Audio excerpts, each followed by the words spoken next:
है कि अकेला आदमी चाहे कितना भी धरना दे ले, अगर आदमी किसी पार्टी को ज्वाइन करेगा, मैंने तो माननीय केजरीवाल की नीतियों से प्रभावित होकर, जैसे उन्होंने 2013 में अन्ना हज़ारे जी के आंदोलन के जो उनका वो धरना चल रहा था, उनसे उत्पन्न हुए थे।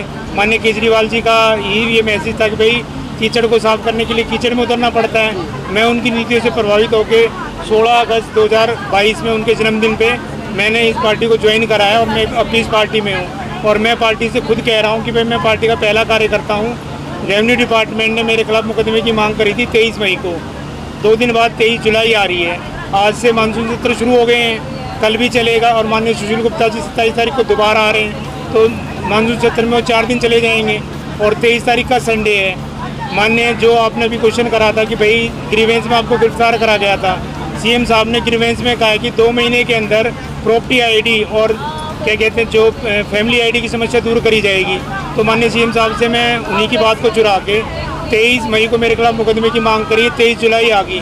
प्रशासन की क्या मजबूरी है? प्रशासन ने सिर्फ और सिर्फ मेरे को डराने के लिए रेवेन्यू डिपार्टमेंट के through, revenue department Dushyant Chautala का है, उस सिर्फ प्रशासन ने डराने के लिए कहता हूँ। जब से मैंने इन तहसीलदारों की कंप्लेंट शुरू करनी पड़ी है, 4 तहसीलदारों का प्रमोशन नहीं हुआ, मजबूरन ने उन्हें डीआरओ की पोस्टिंग लेनी पड़ी है। नहीं तो तहसीलदार एचसीएस भी बन सकता है। 1-2 तहसीलदार एचसीएस भी बने, जैसे डॉक्टर नरेश जो डीआरओ फरीदाबाद थे, जिनका नोटिस भी इशू करा रखा मैंने माननीय कोर्ट से 18 अगस्त के लिए।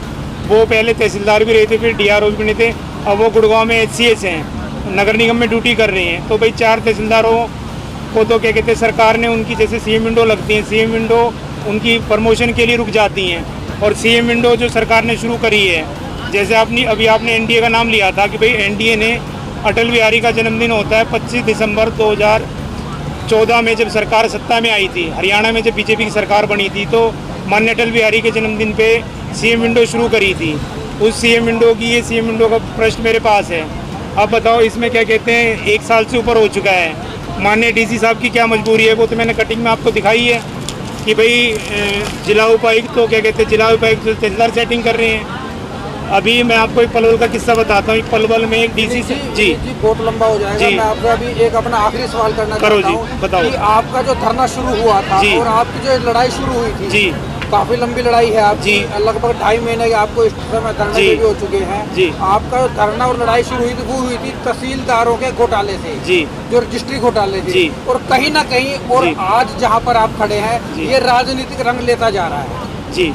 वो इसके पीछे क्या वजह मानते हैं? दूसरी बात एक और इसी सवाल का मेरा पूरा सवाल होने दीजिए जी, कि आप खुद एडवोकेट हैं जी, आप न्यायालय की शरण क्यों नहीं लेते? क्या कहते हैं वो आपका जो क्वेश्चन है उसके लिए तो मैंने न्यायालय की शरण तो ले रखी है। वो न्यायालय की शरण के हिसाब से तो ये नोटिस इशू हुआ है। और न्यायालय की शरण का तो ऐसा है कि भाई जो आप मेरे से क्वेश्चन कर रहे हो 18 अगस्त 2023 में